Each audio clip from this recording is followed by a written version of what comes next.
E aí galera, beleza? Professor Igor Moreira novamente com vocês, hoje para trabalhar um assunto de suma importância que é o potencial elétrico. Nós temos várias formas de abordar o iniciozinho de potencial elétrico. Particularmente, eu prefiro começar essa abordagem com o conceito de energia potencial elétrica. Por quê? Ora, vejamos o seguinte: energia potencial é um conceito que basicamente nós já temos que ter, nós já temos que carregar conosco, porque já trabalhamos com ela lá na parte de mecânica. Nós já trabalhamos com energia potencial gravitacional, nós já trabalhamos com energia potencial elástica. O que é que eu tenho que me lembrar sobre energia potencial? O que é essa energia e quais são as características dela? Basicamente, você vai ter que se lembrar do seguinte: energia potencial é uma forma de energia latente que fica armazenada nos corpos e que, ao ser liberada, ela provavelmente, quase que certamente, vai se transformar em energia cinética. O que é que isso quer dizer? Que ela vai se transformar em movimento, vai fazer o corpo se mover. Então, eu posso afirmar, de certa forma, que eu vou saber que existe a presença de uma determinada energia potencial atuando em uma circunstância qualquer, se eu perceber que há uma tendência de movimento, se eu perceber que o corpo está querendo se mover. Como assim? Ora, veja o seguinte. Vamos falar de energia potencial gravitacional. Quando é que um corpo tem energia potencial gravitacional? Quando ele está a uma determinada altura do chão, certo? Se eu estou segurando esse pincel a uma certa altura do chão, eu percebo que existe uma tendência desse corpo se mover. Basta que eu solte ele, eu não preciso nem arremessá-lo, eu só preciso soltá-lo e ele vai se mover, porque ele está carregado com energia potencial gravitacional e ela está querendo se transformar em energia cinética. Basta que eu libere essa energia e ela vai ser convertida em energia cinética. Beleza, entendi. Vamos lá. Outro exemplo. Energia potencial elástica. Onde é que existe energia potencial elástica? Em sistemas deformativos, sistemas que eu posso esticar ou comprimir, e quando eu soltar, eles vão retornar ao tamanho original deles. Basicamente, eu poderia pegar como exemplo uma mola. Uma mola é um sistema deformativo. Se eu estico uma mola, eu sei que na hora que eu soltar essa mola, ela vai se mover voltando para o tamanho original dela. Então, o que é que eu estou percebendo? Estou percebendo que existe uma tendência de movimento. Se eu estou com a mola esticada, eu percebo que se eu soltá-la, ela vai se mover, porque ela tende a se mover, ela está carregada com energia potencial e essa energia potencial quer se converter em energia cinética. Então, veja bem, eu vou colocar uma carga positiva próximo de outra carga positiva. Eu percebo alguma tendência de movimento dessas cargas? Aí você me responderia, claro que sim. Porque se as duas são positivas, eu tenho certeza absoluta que se os sinais são iguais, essas cargas se repelem, então existe uma tendência delas se moverem uma para longe da outra. Só que se eu soltar as cargas e permitir que elas se movam, elas vão começar a ganhar velocidade, elas vão começar a ganhar energia cinética. Energia não se cria. De onde foi que veio essa energia cinética? Da energia potencial que estava armazenada nas cargas. Mas aí, essa energia potencial que estava armazenada nas cargas, ela é gravitacional ou ela é elástica? Nenhuma das duas. Essa energia potencial que está armazenada nas cargas é uma energia potencial elétrica. Então, fica simples de você identificar quando existe energia potencial armazenada em um corpo, porque você vai perceber, você vai notar que existe uma tendência desse corpo se movimentar, ok? É exatamente como acontece com essas cargas. Ah, professor, Mas se fosse uma positiva e uma negativa, não haveria tendência de movimento? Haveria. Só que ao invés de ser um movimento para se afastar, se fosse uma positiva e uma negativa, elas iam querer se aproximar, mas a tendência de movimento continuaria existindo. Então, grave isso aí. Eu sei que existe energia potencial quando existe uma tendência de movimento. Show? Beleza? Essa energia potencial em questão aqui, ela poderia ser calculada fazendo essa relaçãozinha matemática aqui, ó. K vezes o produto das duas cargas sobre a distância. Esse K, aquela nossa boa e velha constante eletrostática. Gente, a gente está trabalhando com essa constante eletrostática há muito tempo já. Ela já tem que ser bem conhecida da gente, certo? Constante eletrostática. Para quem não recorda, que nós também já trabalhamos muito, né? A unidade de energia no sistema internacional seria um J maiúsculo, que eu vou ler como Joule. Ok? Beleza? Pronto. Professor, mas aqui tem duas cargas. E se tivessem mais de duas cargas? Bom, vamos dizer que eu tenho um sistema de cargas.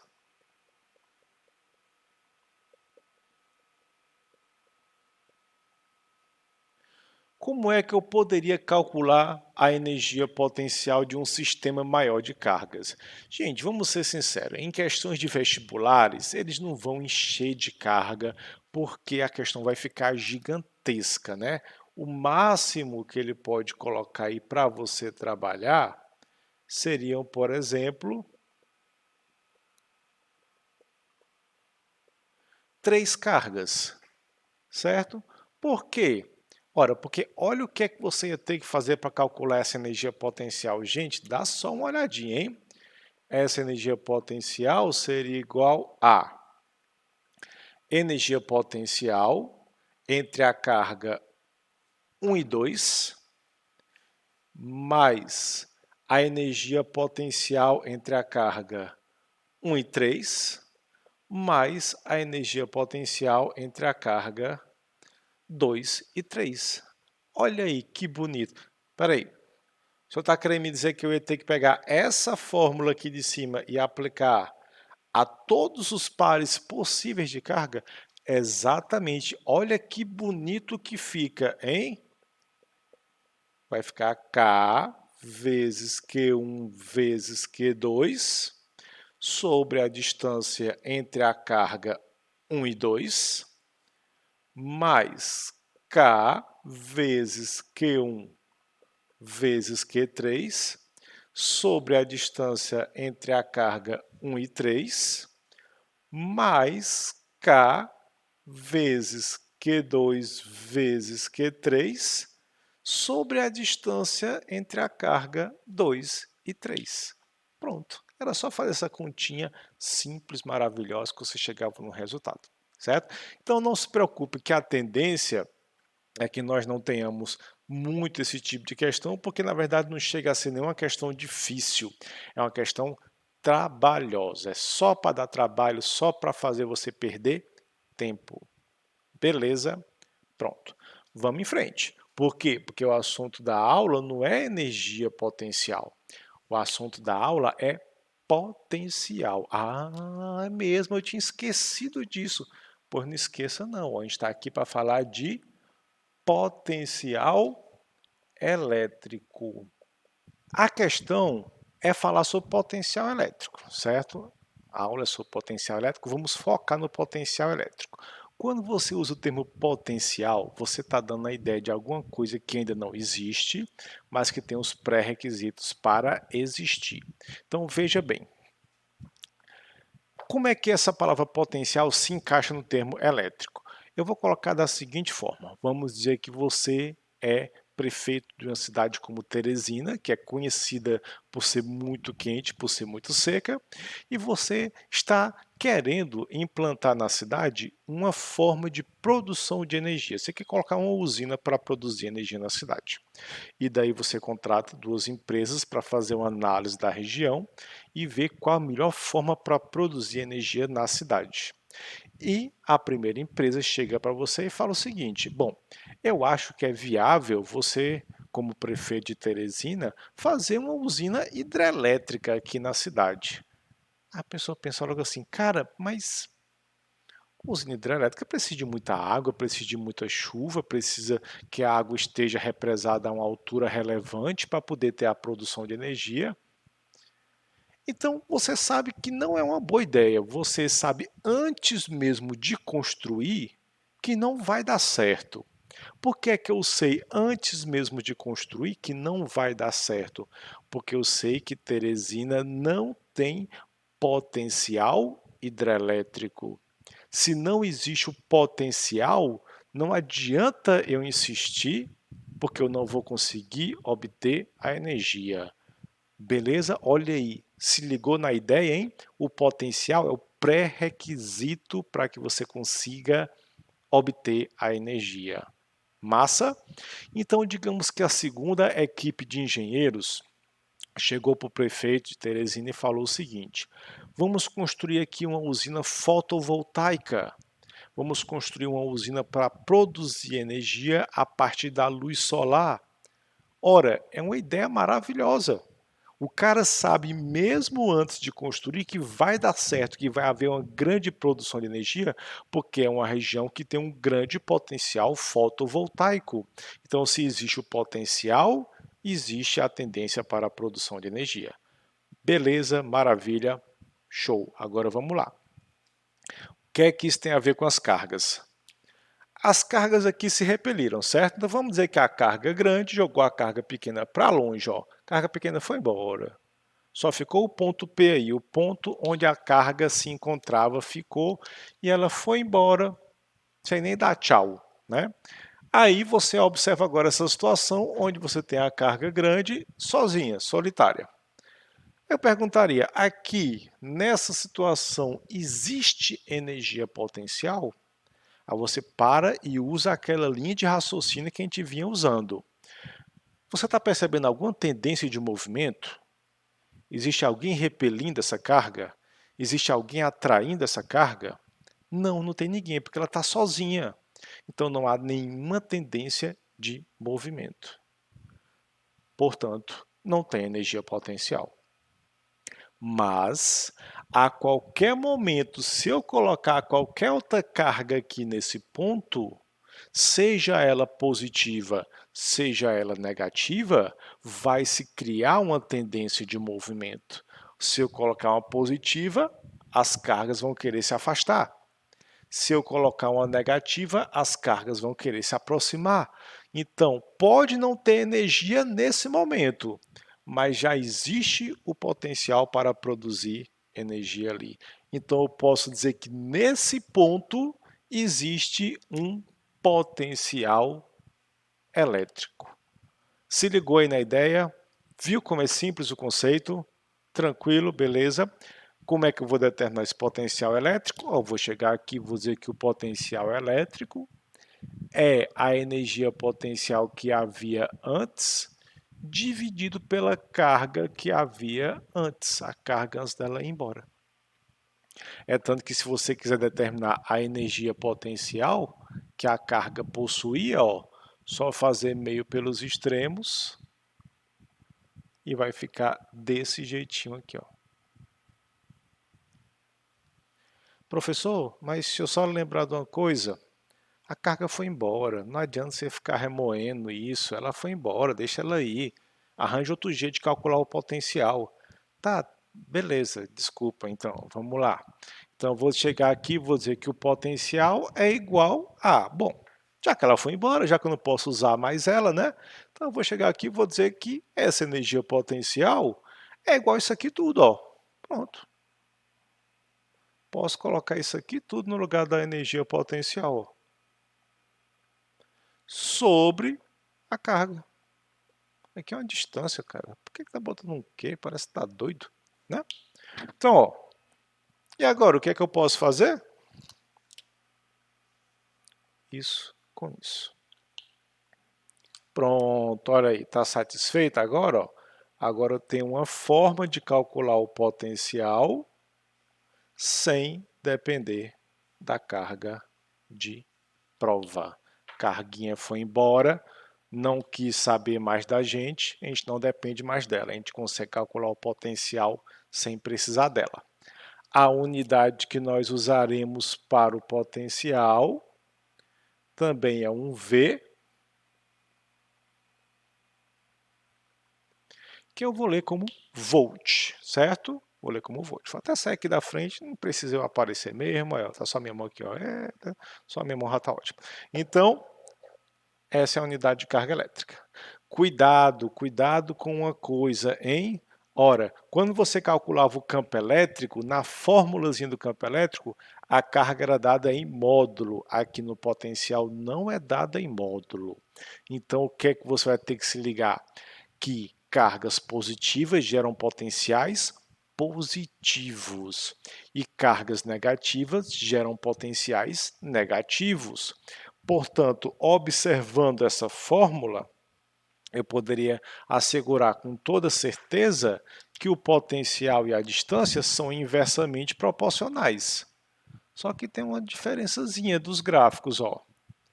Entre eu fazer o gráfico do potencial de uma carga positiva e eu fazer o gráfico do potencial de uma carga negativa. Qual é a diferença, professor? Ora, se a carga positiva tem potencial positivo, o gráfico fica na parte de cima do eixo. E se eu sei que é inversamente proporcional, eu sei que o gráfico tem o formato de uma hipérbole. Porém, se a carga é negativa, olha o que é que vai acontecer. O gráfico fica na parte de baixo do eixo, porque o potencial também é negativo. E ao invés do potencial diminuir conforme a distância aumenta, o potencial aumenta também, certo? Vamos ter cuidado com essa armadilhazinha aqui que é muito utilizada nas questões de vestibular, beleza? Mas vamos fazer o seguinte, vamos parar só de teoria, agora vamos para a prática, mostrar uma questãozinha show para vocês. Vou fazer um pequeno break aqui para limpar o quadro, mas não sai daí não, hein?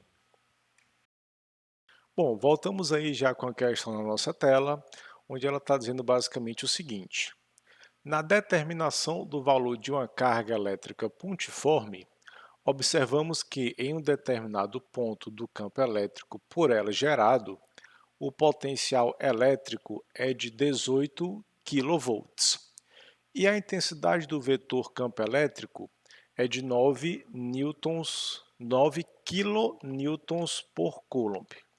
Se o meio é o vácuo, ou seja, o K é igual a 9 vezes 10 elevado a 9, Newton vezes metro ao quadrado por Coulomb ao quadrado, o valor dessa carga é. Então vamos lá. O que é que a questão me falou? Que nós temos aqui uma carga elétrica gerando um campo elétrico em torno dela. E em um determinado ponto P, essa carga está produzindo um potencial elétrico de 18 kV, não é isso mesmo? Vamos ver aqui, 18 kV. E nesse mesmo ponto, um campo elétrico de 9 kN por Coulomb. Falou ainda que o meio é o vácuo e, portanto, que o K é 9 vezes 10 elevado a 9 Newton vezes metro ao quadrado por Coulomb ao quadrado. Ele quer que você determine o valor desta carga elétrica. Pois bem, professor, me tira uma dúvida. Você colocou um sinal positivo ali na carga elétrica. Como é que você consegue afirmar que a carga é positiva se a questão não falou nada a respeito disso? Bom, eu consigo afirmar pelo seguinte. O valor do potencial que ele me deu é positivo. Lembra do que a gente acabou de falar? Cargas positivas geram potenciais positivos. Cargas negativas geram potenciais negativos. Então veja que essa questão aborda ao mesmo tempo o potencial elétrico e o campo elétrico. O que é que a gente vai ter que fazer? Gente, é porque na verdade você não tem só uma variável nessa questão, você tem duas.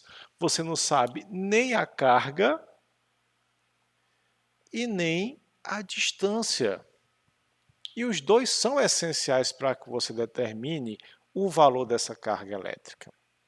Bom, o que é que eu faço então, professor? Perceba, vamos lá. Olha, vamos montar aqui o esquema bonitinho. Ele me deu potencial e campo, não foi? Então vamos focar na fórmula dos dois, ó. Fórmula do potencial, K vezes Q sobre D. Fórmula do campo, K módulo de Q sobre D ao quadrado. Tranquilo? Beleza? Pronto. Como eu já sei que a carga é positiva, o módulo de um número positivo é ele mesmo, concorda? Não preciso mais do módulo. Então eu poderia chegar bem aqui e escrever o seguinte, ó, que o campo é K vezes Q dividido por D vezes D. Uai, de onde foi que saiu esse D vezes D? Distância ao quadrado. Ok? Tranquilo até aí? Aí é que agora você pegar a espada de Tandera, usa a visão além do alcance, hein? Isso aqui é só para o pessoal old school, que conhece Thundercats. Quem não conhece vai ficar boiando. Então, ó, se eu marcar isso daqui, me diga o que é isso daqui. K vezes Q sobre D. Não é exatamente o potencial elétrico? Olha aí, cara. Então eu posso chegar bem aqui e dizer que o campo elétrico é o potencial elétrico dividido pela distância. As coisas estão começando a se desenhar, com certeza. Olha aí, o que você vai fazer agora? Ó. Eu não preciso tirar esses Ks daqui, esse K de quilo, porque os dois têm K. Então, no final das contas, esses Ks vão embora, né? Vão para o saco. Então, vai pegar o valor do campo. Quem é o campo? 9. 9 é igual. Quem é o potencial? 18. Sobre a distância. Olha aí, fazendo a nossa velha multiplicaçãozinha meio pelos extremos aqui, você vai ter que 9 vezes a distância é igual a 18. Ou seja, a distância é 18 por 9. Eu acabei de descobrir que a distância vale 2 metros. O que estava faltando para mim não falta mais. Olha aí que maravilha, hein? Tá, entendi. Você descobriu a distância aí, vai ficar enrolando? Não, calma, ó, vamos lá. Pode escolher quem você quer usar para descobrir o valor da carga, ou potencial ou campo. O resultado vai ser exatamente o mesmo.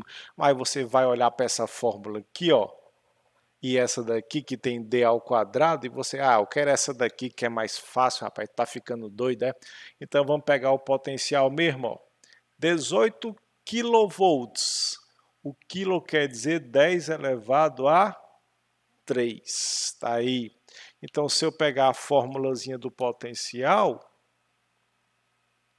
K vezes Q sobre D, o que é que vai ficar para mim aqui, hein?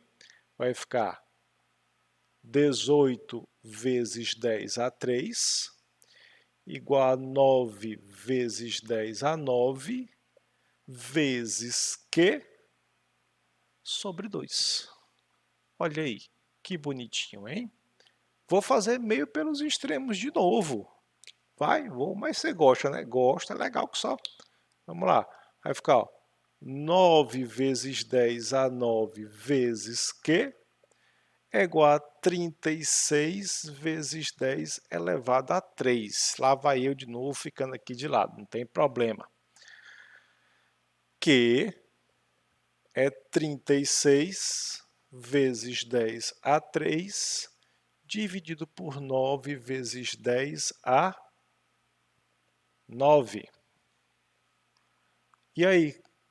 E aí que 36 por 9 dá exatamente 4.